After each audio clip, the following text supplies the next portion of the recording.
अस्सलामुअलैकुम नाज़रीन, मैं ज़बीहा तबस्सुम और आप देख रहे हैं INS उर्दू खबरनामा। सबसे पहले पेश हैं सुर्खियां। रेणुका चौधरी और अनिल कुमार यादव तेलंगाना से राज्यसभा के लिए कांग्रेस उम्मीदवार। हैदराबाद के मलकपेट में दिन दहाड़े ज्वेलरी शॉप में डकैती। करीमनगर के एक सेशन जज के बेटे के खिलाफ मुकदमा दर्ज न करने पर तेलंगाना हाई कोर्ट हुई पुलिस पर बरहम। और वजीर आजम नरेंद्र मोदी के हाथों अबू धाबी में हिंदू मंदिर का इफ्तिताह। और अब खबरों की तफसील। रेणुका चौधरी और अनिल कुमार यादव तेलंगाना से राज्यसभा के लिए कांग्रेस उम्मीदवार। तेलंगाना कांग्रेस पार्टी ने रियासत से राज्यसभा के लिए 2 उम्मीदवार रेणुका चौधरी और नौजवान लीडर अनिल कुमार यादव को उम्मीदवार बनाने का ऐलान किया है। सदर कांग्रेस मल्लिकार्जुन खड़गे की मंजूरी के बाद उन दोनों के नामों का ऐलान कर दिया गया। गवर्नर कोटे के तहत MLC की नामजदगी प्रोफेसर कोदंडाराम और सहाफ़ी आमिर अली खान को हलफनामा पेश करने की हिदायत। तेलंगाना हाई कोर्ट में गवर्नर के कोटे के तहत नामजद 2 अरकान कौंसिल प्रोफेसर कोदंडाराम और सहाफ़ी आमिर अली खान के तकर्रुर को चैलेंज करने वाले केस की समाअत हुई। चीफ जस्टिस आलोक आराध्य और जस्टिस J अनिल कुमार पर मुश्तमिल बेंच ने दासुजू श्रवण कुमार और करा सत्यनारायणा की तरफ से अलहदा तौर पर दायर दरखास्तों की समाअत जारी रखी, जिसमें गवर्नर के कोटे के तहत MLC की तकर्रुरी के लिए साबिक़ा KCR हुकूमत की काबीना की तरफ से की गई सिफारिशात को गवर्नर की जानिब से मुस्तरद किए जाने को चैलेंज किया गया था। समाअत में श्रावण की जानिब से सीनियर वकील सोंधी ने अदालत को बताया कि श्रावण की नामजदगी को सियासी वाबस्तगी करार देते हुए गवर्नर ने मुस्तरद कर दिया और कांग्रेस हुकूमत की जानिब से सिफारिश करदा प्रोफेसर कोदंडाराम के नाम को मंजूरी दे दी गई, जबकि कोदंडाराम एक सियासी जमात के सदर हैं और अदालत में पेश किए हलफनामे में खुद कोदंडाराम ने उसका एतराफ़ किया है, इसलिए कोदंडाराम की नामजदगी को मुस्तरद कर दिया जाए। अदालत में काफ़ी देर तक श्रावण के वकील ने मुख्तलिफ दलाइल पेश किए। बादशाह अदालत ने कहा कि जुमेरात को दूसरे दरख्वास्त गुजार सत्यनारायणा के वकील अपना मौक़िफ़ पेश करेंगे। अदालत ने इस केस के फरीक़ैन गवर्नर की तरफ के साथ प्रोफेसर कोदंडाराम और सहाफ़ी आमिर अली खान को जुमेरात तक अपने मौक़िफ़ को तहरीरी हलफनामे के ज़रिए पेश करने की हिदायत दी है। कुल हिंद मजलिस इत्तेहादुल मुस्लिमीन के रुकन असम्बली व क़ायद मुक़न्निना अकबरुद्दीन ओवैसी ने आज ऐवान से मुखातिब होते हुए कहा कि तेलंगाना वक्फ बोर्ड को जुडिशल पावर देने का मुतालबा किया। उन्होंने कहा कि वक्फ को जुडिशल पावर देने के बाद वक्फ जायदादों का तहफ़्फ़ुज़ मज़ीद बेहतर किया जा सकता है। उन्होंने तशवीश का इजहार करते हुए कहा कि वक्फ बोर्ड के ज़ेरे इल्तिवा केसों में शिकस्त का सामना करना पड़ रहा है। उन्होंने मज़ीद कहा कि अगर वक्फ जायदादों का तहफ़्फ़ुज़ होगा तो उसकी वजह से न सिर्फ हुकूमत बल्कि अवाम को भी फ़ायदा होगा। रियासत तेलंगाना के निज़ामाबाद अर्बन असम्बली हल्के से नुमाइंदगी करने वाले BJP के रुकन असम्बली ने हैदराबाद को भाग्यनगर, निज़ामाबाद शहर को इंदौर, आदिलाबाद शहर को आदिलापुरम, वरंगल को ओगलू में तब्दील करने का हुकूमत से मुतालबा किया है। तेलंगाना कानून साज असम्बली में वक्फ़े सिफर के दौरान इस मसले को उठाते हुए निज़ामाबाद अर्बन BJP के MLA धनपाल सूरी नारायणा ने यह मुतालबा किया। तेलंगाना हाई कोर्ट ने करीमनगर के एक सेशन जज के बेटे के खिलाफ 10 दराजी का मुकदमा दर्ज न करने पर शदीद बरहमी का इजहार किया है। हाई कोर्ट ने महकमे पुलिस से सवाल किया कि एक खातून को 5 घंटे तक पुलिस स्टेशन में रोक कर रखा गया, क्या ये कोई तफरीही मुकाम है? पुलिस स्टेशन में एक खातून को सुबह 11 बजे से शाम 4 बजे तक रोके रखने पर अदालत ने बरहमी जाहिर की। पुलिस की जानिब से ये कहे जाने पर कि तहरीरी शिकायत पेश नहीं की गई, उस वजह से केस दर्ज नहीं किया गया। अदालत ने सरकारी वकील पर काफ़ी बरहमी का इजहार किया। करीमनगर में एक जज के बेटे विकास के खिलाफ पुलिस की जानिब से शिकायत दर्ज न किए जाने पर खातून अदालत से रुजू हुई। हाई कोर्ट के चीफ जस्टिस आलोक आराध्य और जस्टिस J अनिल कुमार पर मुश्तमिल बेंच ने दरखास्त की समाअत करते हुए पुलिस से सवाल किया कि क्या आपने पुलिस स्टेशन को एक तफरीगाह समझा है? कोई भी शिकायत दर्ज कराने के लिए ही पुलिस स्टेशन आता है, तफरीह के लिए नहीं। अगर जज के बेटे के खिलाफ शिकायत की जाए तो क्या आप दर्ज नहीं करेंगे? क्या आप नहीं जानते कि मुल्क में किसी के खिलाफ भी शिकायत करने पर उसे दर्ज किया जाना चाहिए? हाई कोर्ट की बेंच ने सवाल किया कि जब एक खातून ने पुलिस स्टेशन पहुंचकर जज के बेटे के खिलाफ संगीन इल्ज़ामात आयद किए तो आपने केस क्यों दर्ज नहीं किया? अदालत ने करीमनगर 2 टाउन SHO को हिदायत दी है कि वो जुमा को अदालत में हाजिर होते हुए इस मामले पर वजाहत पेश करें। करीमनगर ज़िले की रहने वाली वंगा रमिया नामी खातून का ऑफिस सबऑर्डिनेट की हैसियत से तकर्रुर हुआ था। ताहम सेशन जज के बेटे के खिलाफ खातून ने गलत रवैया इख्तियार करने का इल्ज़ाम आयद करते हुए आला ओहदेदारों से शिकायत की, ताहम खातून को तालीमी काबिलियत के बारे में गलत मालूमात फराहम करने के इल्ज़ाम में मुलाजिमत से निकाल दिया गया। इस मामले को खातून ने हाई कोर्ट से रुजू किया। अदालत ने SHO को हिदायत दी कि वो सेशन जज के बेटे के खिलाफ FIR दर्ज करे। खातून का इल्ज़ाम है कि ऑफिस सबॉर्डिनेट की हैसियत से जज के मकान में काम करने के दौरान उनके बेटे ने गलत हरकत की। उस केस की समाअत 16 फरवरी तक मुलतवी कर दी गई है और करीब नगर 2 टाउन पुलिस स्टेशन के SHO को हिदायत दी गई है कि वो जुमा की समाअत में हाजिर हों। बसूरत दीगर उनके खिलाफ काबिल ज़मानत वारंट जारी किया जाएगा। कायदे मजलिस मुखन्ना पार्टी अकबरुद्दीन ओवैसी की साहबजादी कनीज़ फ़ातिमा ओवैसी ने लंदन बरतानिया से बैरिस्टरी के इम्तिहान में कामयाबी हासिल की है। बैरिस्टर कनीज़ फ़ातिमा ओवैसी के परदादा फ़ख्र मिल्लत अब्दुल वाहिद ओवैसी एक मायानाज वकील थे, जिनके बाद उनके ताया बैरिस्टर रसूदुद्दीन ओवैसी ने लंदन से बैरिस्टरी की डिग्री हासिल की थी, जबकि उनके चचा Burhanuddin Owaisi editor in chief रोज़नामा एतमाद ने भी LLB LLM की डिग्रियाँ हासिल की हैं। ख़ानदान ओवैसी की चौथी नस्ल में कनीज़ फ़ातिमा ने आला तालीम में कामयाबी हासिल करते हुए हैदराबाद दक्कन के नाम को रोशन किया है। वो हैदराबाद दक्कन की सबसे कम उम्र मुस्लिम बैरिस्टर लड़की का एजाज़ हासिल करने में भी कामयाब हुई हैं। अकबरुद्दीन ओवैसी की साहबजादी बैरिस्टर कनीज़ फ़ातिमा ओवैसी ने 6 साल की सख्त मेहनत और जिद्दोजहद के बाद LLB LLM और बार का इम्तिहान कामयाब किया है। हैदराबाद के मलकपेट में दिन दहाड़े ज्वेलरी शॉप में डकैती। शहर के इलाके मलकपेट में ज्वेलरी शॉप से दिन दहाड़े तिलाई जेवरात लूट लिए गए। अकबरबाग में वाक़े कशवा ज्वेलरी शॉप में 3 नकाबपोश लुटेरे दाखिल हुए और उन्होंने दुकान में मौजूद नौजवान पर चाकू से हमला करते हुए वहां से जेवर लूटकर राह फरार इख्तियार की। इत्तला मिलते ही पुलिस के आला ओहदेदार मुकाम वाक़े पर पहुंच गए।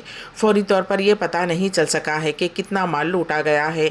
पुलिस CCTV फुटेज का जायज़ा ले रही है। समझा जाता है कि पहले यहां का मुकम्मल जायज़ा लिया गया और उसके बाद मनसूबाबंद तरीके से ये वारदात अंजाम दी गई। पुलिस ने केस दर्ज करते हुए छानबीन शुरू कर दी है। चंडीगढ़ में आज किसानों के साथ बातचीत का तीसरा दौर। हुकूमत की बातचीत का तीसरा दौर चंडीगढ़ में एहतजाजी किसान तंजीमों के साथ मुनक़िद होगा, जिसमें ज़रई पैदावार के लिए कम अज़ कम इमदादी क़ीमत की ज़मानत के लिए क़ानून बनाने का मुतालबा किया जाएगा। ज़राए ने बताया कि एहतजाजी किसान तंजीमों के साथ बातचीत का तीसरा दौर आज शाम चंडीगढ़ में होगा। मरकज़ी ज़राअत और किसानों की बहबूद के वज़ीर अर्जुन मुंडा, मरकज़ी सारिफ और खुराक की फ़राहमी के वज़ीर पीयूष गोयल और मरकज़ी वज़ीर ममलिकत बराए दाखिला नित्यानंद राय इस मुकालमे में हिस्सा लेंगे। मरकज़ी हुकूमत और किसान तंजीमों के दरमियान 2 दौर की बातचीत हुई है, जिसमें कोई ठोस नतीजा सामने नहीं आया है। ज़राए ने बताया कि हुकूमत ने किसानों के बेशतर मुतालबात तस्लीम कर लिए हैं, ताहम कुछ मुतालबात तस्लीम करने में क़ानूनी रुकावटें हैं और उनके लिए तफसीली मुशावरत की ज़रूरत है। कांग्रेस ने कहा है कि वज़ीर आज़म नरेंद्र मोदी ने किसानों को कम से कम इमदादी कीमत नहीं दी है और इस सिलसिले में कमेटी बनाने का वादा पूरा नहीं किया और उन्हें गैर मुल्की एजेंट और दहशतगर्द कहा है, इसलिए उन्हें किसानों से माफ़ी मांगनी चाहिए। कांग्रेस के कम्युनिकेशन डिपार्टमेंट के सरबराह पवन खेड़ा ने पार्टी हेडक्वार्टर में एक प्रेस कॉन्फ्रेंस में कहा कि जब पिछली मरतबा किसान 3 काले क़वानीन को लेकर एहतजाज कर रहे थे, उस वक्त वज़ीर आज़म मोदी ने उनसे माफ़ी मांगी थी और वादा किया था कि वो उनके साथ इंसाफ करेंगे।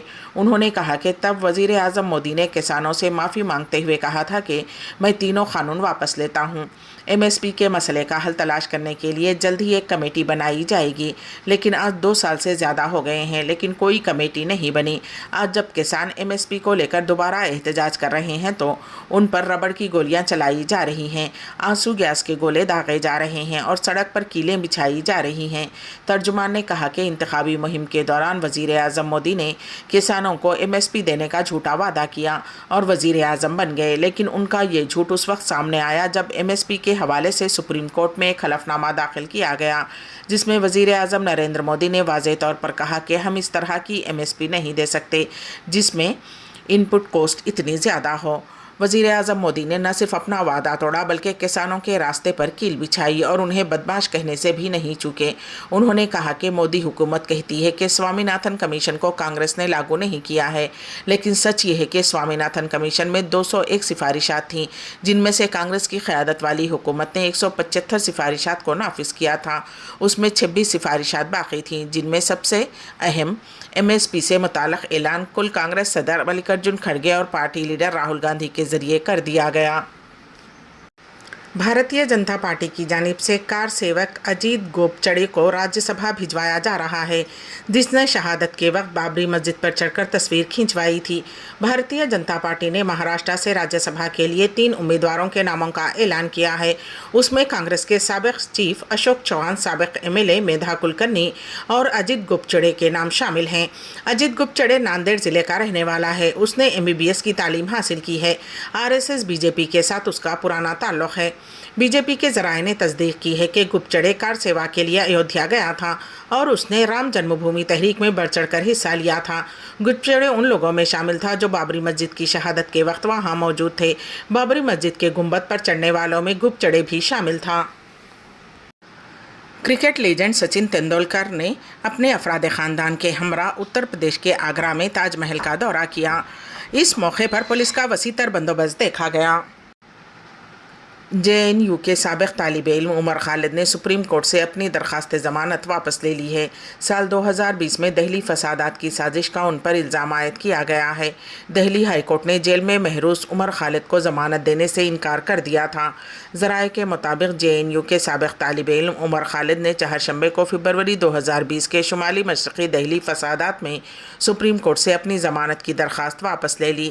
جسٹس بیلا M تریویدی اور پنکج مٹل کی بینچ نے انہیں اپنی ضمانت کی درخواست واپس لینے کی اجازت دی۔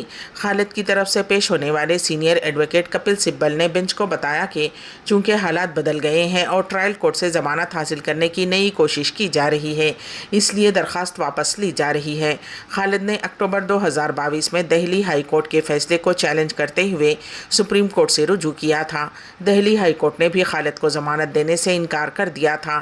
ہائی کورٹ نے خالد کی ضمانت کی درخواست پر یہ کہتے ہوئے مسترد کر دی تھی کہ وہ دوسرے شریک ملزمان کے ساتھ مسلسل رابطے میں تھے اور ان کے خلاف لگائے گئے الزامات پہلی نظر میں درست تھے۔ وزیر اعظم نریندر مودی کے ہاتھوں ابوظہبی میں ہندو مندر کا افتتاح۔ وزیر اعظم نریندر مودی نے متحدہ عرب امارات کے دارالحکومت ابوظہبی کے قریب تعمیر کردہ ایک ہندو مندر کا افتتاح انجام دیا۔ وزیر اعظم 2 روزہ دورے پر متحدہ عرب امارات گئے تھے۔ اس کے ایک حصے کے طور پر بوچا سانا واسی اکشرا پرشوتم سوامی نارائن سنستھا نامی ادارے کی جانب سے تعمیر کردہ مندر کا آغاز کیا گیا۔ مندر میں پجاریوں کے ساتھ پوجا پروگراموں میں انہوں نے حصہ لیا۔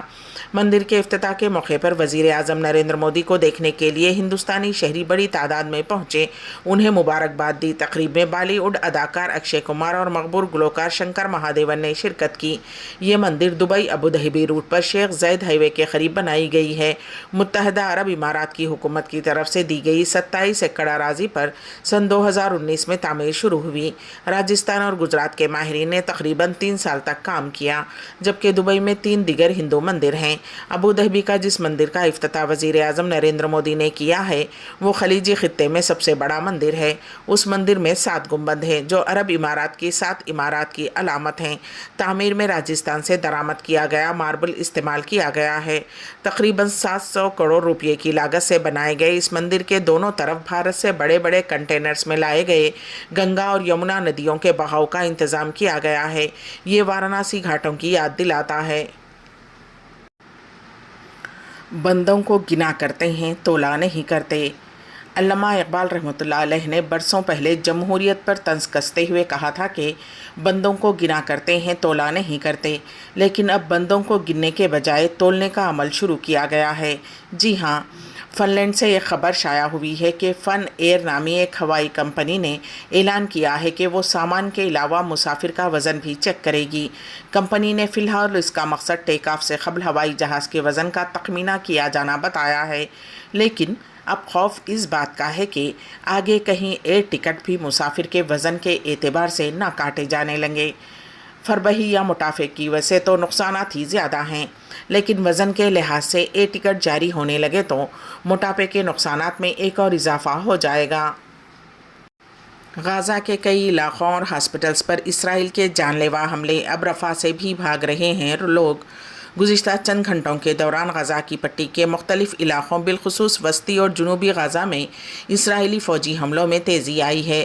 رفح میں شہر کے مشرقی علاقوں پر اسرائیلی توپ خانے کی طرف سے وسیع پیمانے پر بمباری کی گئی، جس سے مصر کی سرحد سے ملحقہ زرعی زمینیں تباہ ہو گئیں۔ खान यूनिस के शहर में बमबारी की जा रही है। गुंजान आबादी वाले मोहल्लों को मसमार कर दिया गया है। यहाँ फ़लस्तीनी जंगजुओं और इस्राएली फ़ौजियों के दरमियान झड़पें जारी हैं, लेकिन सबसे ज़्यादा नाजुक सूरत हाल गज़ा की पट्टी के वस्ती हिस्से की है, जहाँ एक हमले में 14 फ़लस्तीनियों के जाँ बहक होने की इत्तला है। अमेरिका में मुक़ीम फ़लस्तीनियों को मुल्क बदर नहीं किया जाएगा। व्हाइट हाउस गज़ा में ज़मीनी हालात नुमायां तौर पर ख़राब होने का हवाला देते हुए व्हाइट हाउस ने ऐलान किया है कि इसराइल और हमास की जंग जारी रहने की वजह से अमेरिका में मुक़ीम फ़लस्तीनियों को मुल्क बदरी से बचाया जाएगा। फ़लस्तीनियों का मौखर नाफिज़शुदा रवानगी पॉलिसी के तहत अहाता किया जाएगा। ये एक ऐसा इख्तियार है जो सदर की सवाबदेत पर इस्तेमाल होता है। अमेरिकी सदर जो बाइडन की तरफ से दस्तखत करदा हिदायतनामा मौसर तरीक़े से फ़लस्तीनी तारिकीन वतन को मुल्क बदरी के ख़तरे से बचाता है। अमेरिका के कौमी सलामती के मुशीर जैक सलिवान ने कहा कि ये तहफ़्फ़ुज़ 18 माह तक जारी रहेगा और अहल फ़लस्तीनियों को अमेरिका में आर्जी महफूज पनाहगाह देगा। बाइडन ने ऐलान के साथ मेमोरेंडम में लिखा है कि जबकि मैं इंसानी सूरत हाल को बेहतर बनाने पर तवज्जो मरकूज़ किए हुए हूँ, बहुत से शहरी ख़तरे में हैं। बाइडन का ये फैसला 100 से ज़्यादा डेमोक्रेटिक कानून साज़ों की जानिब से व्हाइट हाउस से किए गए मुतालबा का नतीजा है, जिसमें बाइडन से मौखर नाफिज़शुदा रवानगी के हक़ का इस्तेमाल करते हुए इस बात को यकीनी बनाने पर जोर दिया गया था कि इस वक्त अमेरिका में मौजूद फ़लस्तीनियों को गज़ा में ख़तरनाक हालात में वापस जाने पर मजबूर न करे। गज़ा में गुज़िश्ता 4 महीनों में 28,000 से ज़्यादा फ़लस्तीनी, जिनमें हज़ारों ख़वातीन और बच्चे शामिल हैं, मारे जा चुके हैं। कांग्रेस डेमोक्रेट्स की कोशिशों की क़यादत करने वाले सीनियर डेक डर्बन डी ने कहा कि इंतज़ामिया का फ़ैसला अमेरिका में फ़लस्तीनियों को ख़तरनाक और मुहलिक हालात में वापस जाने पर मजबूर होने से बचाता है। इमरान खान का जेल के अंदर से अवाम को पैगाम, जमहूरियत की रूह जिंदा हुई है। पाकिस्तान के आम इंतखाबात 2024 में सबसे ज़्यादा नशिस्तें जीतने वाली जमात PTI है, लेकिन ये अलग बात है कि ये तमाम उम्मीदवार अलग अलग इंतखाबी निशान के साथ मैदान में थे, क्योंकि इमरान खान की पार्टी का इंतखाबी निशान इलेक्शन कमीशन ने इंट्रा पार्टी इंतखाबात सही तरीके से अंजाम ना देने पर जब्त कर लिया था। तमाम तर मुश्किलात के बावजूद इमरान खान के 93 आज़ाद उम्मीदवार कौमी असम्बली में कामयाब हुए, जबकि उनकी पार्टी का दावा है कि उन्होंने 180 नशिस्तों पर जीत दर्ज की है, लेकिन उनके साथ इंतखाबी नताइज में बड़े पैमाने पर धांधली करते हुए उनकी सीटों को 100 से कम कर दिया गया है। इसके बावजूद इमरान खान की पार्टी ने सबसे आगे है। इमरान खान गुज़िश्ता बरस अगस्त से ही जेल में है और उनकी पार्टी भी मुख्तलिफ मुश्किलात से दो चार है।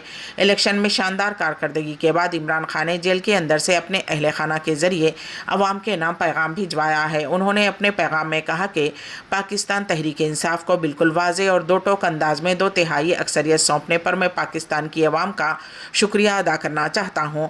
अवाम का कसीर तादाद में इंतखाबी अमल में शिरकत के लिए निकलना नहायत हौसला अफजा था। जिस तरह से अवाम बाहर निकल कर अपने वोट का हक़ इस्तेमाल किया है, उससे सही मायनों में जमहूरियत की रूह जिंदा हुई है। इमरान खान ने आगे कहा कि मैं मज़ाहिमत की सकत और सलाहियत से लैस इन पोलिंग एजेंट्स की खिदमत को भी सराहता हूँ, जिन्होंने धौंस और धमकियों के बावजूद डट कर अपने फ़राइज़ अंजाम दिए और फॉर्म 45 के हुसूल को यकीनी बनाया। चूँकि पाकिस्तान की अवाम नहायत वाज़े अंदाज में अपना फ़ैसला सुना चुकी है, चुनाचे अब पाकिस्तान को शफाफ इंतखाबात और जमहूरियत की अशद ज़रूरत है। अवाम के मिडेंट पर डाका डालकर हुकूमत को घुस बैठने वालों को खबरदार करता हूँ कि ऐसा करने से गुरेज करें। अवाम के वोट पर ऐसे डाका डालने से शहरियों की तौहीन ही नहीं होगी, बल्कि मुल्क की मईशत तबाही के गड्ढे में मज़ीद गहराइयों में जा पड़ेगी। आखिर में सुर्खियां एक मरतबा फिर। रेणुका चौधरी और अनिल कुमार यादव तेलंगाना से राज्यसभा के लिए कांग्रेस उम्मीदवार। हैदराबाद के मलकपेट में दिन दहाड़े ज्वेलरी शॉप में डकैती। करीमनगर के एक सेशन जज के बेटे के खिलाफ मुकदमा दर्ज न करने पर तेलंगाना हाई कोर्ट हुई पुलिस पर बरहम। और वजीर आजम नरेंद्र मोदी के हाथों अबू धाबी में हिंदू मंदिर का इफ्तिताह। इसी के साथ ही INS उर्दू खबरनामा यहीं पर अख्तिताम को पहुंचता है, तो दीजिएगा सभी तबस्सुम को इजाजत। अल्लाह हाफिज।